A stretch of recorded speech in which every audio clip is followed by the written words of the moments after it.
Interview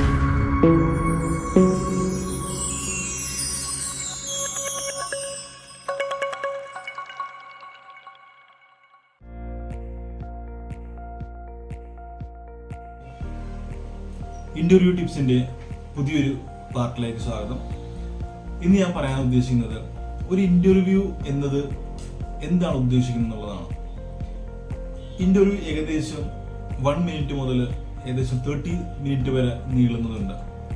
അപ്പം നമ്മൾ ആ ഇന്റർവ്യൂവർ എന്താണ് നിങ്ങളിൽ നിന്ന് എക്സ്പെക്ട് ചെയ്യുന്നുള്ളതാണ്.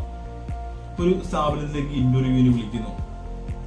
എക്സാമ്പിൾ ആസ്പെയർ കേരളയിലേക്ക് ഒരു ഓഫീസ് സ്റ്റാഫിനെ വിളിക്കുന്നു, അല്ലെങ്കിൽ ഇന്നൊരു ബില്ലിംഗ് സ്റ്റാഫിനെ വിളിക്കുന്നു. അപ്പം ആ ബില്ലിംഗ് ചെയ്യാൻ കഴിവുള്ള, അല്ലെങ്കിൽ നമ്മുടെ കമ്പനിയുടെ കൾച്ചറുമായിട്ട് ബന്ധപ്പെട്ട് നിൽക്കുന്ന, നമുക്ക് പറ്റിയ ആറ്റിറ്റ്യൂഡുള്ള ആൾക്കാരെയാണ് നമ്മൾ എടുക്കുന്നത്. ഇതുപോലെ തന്നെയാണ് എല്ലാ കമ്പനിക്കാരും നോക്കുന്നത്. ഒരിക്കലും നിങ്ങളുടെ ക്വാളിഫിക്കേഷൻ മാത്രം കൊണ്ട് ആരെയും സെലക്ട് ചെയ്യുന്നില്ല. അതിന് നമ്മൾ പറയുന്നതാണ് KAS. എക്സാമ്പിൾ നോളജ് ആണ്. നമുക്ക് നോളജ് എന്ന് ഉദ്ദേശിക്കുന്നത് നിങ്ങളുടെ ക്വാളിഫിക്കേഷൻ മാത്രമല്ല, നിങ്ങളൊരു ഡിഗ്രി ഹോൾഡർ ആണ് എന്നതിനുപരി നോളജ് എന്ന് ഉദ്ദേശിക്കുന്നത് സ്കിൽസും കൂടെയാണ്. എക്സാമ്പിൾ, ഞാനൊരു മാനേജർ പോസ്റ്റിലോട്ട് ഇന്റർവ്യൂവിന് പോകുന്നു. മാനേജർ പോസ്റ്റിലേക്ക് വേണ്ട ഹാർഡ് സ്കിൽസും സോഫ്റ്റ് സ്കിൽസും ഉണ്ട്. ഹാർഡ് സ്കിൽസ് എന്താണ്? ലൈക്ക് നിങ്ങൾക്ക് ഡിഗ്രി വേണം, അല്ലെങ്കിൽ MBA വേണം എന്നുള്ളതാണ് ഹാർഡ് സ്കിൽസ് ആയിട്ട് വരുന്നത്. അതായത് നമ്മുടെ ക്വാളിഫിക്കേഷൻ. സോഫ്റ്റ് സ്കിൽസ് എന്ന് പറയുന്നത് leadership quality, management quality, communication, presentation, അങ്ങനെയുള്ള കാര്യങ്ങളാണ് സോഫ്റ്റ് സ്കിൽസ് വേണ്ടത്. അപ്പം ഇതായിരിക്കും ആദ്യം നോക്കുന്നത്. രണ്ടാമത്തെ കാര്യം എന്ന് വെച്ചാൽ ആറ്റിറ്റ്യൂഡാണ്. ഒരു ജോലിയിൽ പ്രവേശിക്കുമ്പോൾ എത്ര സ്കിൽസ് ഉള്ള ആളാണെങ്കിലും, എത്ര ക്വാളിഫിക്കേഷൻ ഉള്ള ആളാണെങ്കിലും, കമ്പനിയുടെ കൾച്ചർ അനുസരിച്ചിട്ട് ഉള്ള ആറ്റിറ്റ്യൂഡ് ആയിരിക്കും കമ്പനിക്കാർ നോക്കുന്നത്. അപ്പം അവരുടെ സംസാര രീതി കൊണ്ടും അവരുടെ പെരുമാറ്റം കൊണ്ടും അവരൊരു ഇന്റർവ്യൂവിൽ നമ്മൾ വരുന്ന കാൻഡിഡേറ്റ്സിനകത്ത് പലരും നമ്മൾ ഒരുപാട് സംസാരിക്കുന്ന ആൾക്കാരുണ്ടാവും, കുറച്ച് സംസാരിക്കുന്ന ആൾക്കാരുണ്ടാവും, ലോ ആയിട്ട് സംസാരിക്കുന്ന ആൾക്കാരുണ്ടാവും. ഇതൊക്കെ നമ്മുടെ ആറ്റിറ്റ്യൂഡിന്റെ ഭാഗമാണ്.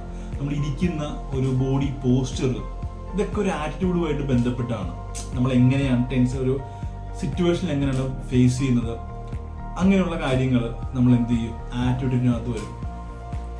നെക്സ്റ്റ് സ്കിൽസ് ആണ്. നമുക്ക് അതിലുള്ള സ്കിൽസ് നമുക്ക് ഉണ്ടോ?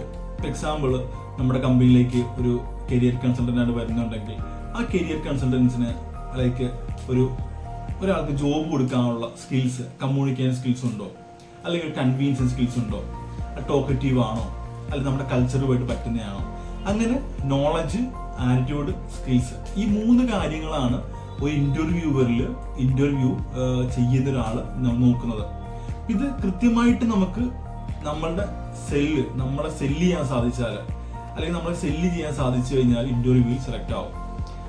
അപ്പൊ നിങ്ങൾ ഇതിൽ ഫോക്കസ് ചെയ്യുക. ഒരു ഇന്റർവ്യൂവിൽ നമ്മൾ ഈ 3 കാര്യങ്ങൾ എങ്ങനെ എക്സ്പ്രസ് ചെയ്യാന്നുള്ള കാര്യങ്ങൾ നിങ്ങൾ ഫോക്കസ് ചെയ്ത് ഇന്റർവ്യൂ പങ്കെടുത്തു കഴിഞ്ഞാൽ നിങ്ങൾക്ക് എന്ത് ചെയ്യാൻ സാധിക്കും? ഒരു ജോബിലേക്ക് പ്രവേശിക്കാൻ സാധിക്കും. ഇത് നിങ്ങൾ പ്രാക്ടീസ് ആണ് വേണ്ടത്. ഇന്റർവ്യൂ പ്രിപ്പറേഷൻ പ്രാക്ടീസുകളും കണ്ടിന്യൂസ് ചെയ്യുക. Okay, thank you.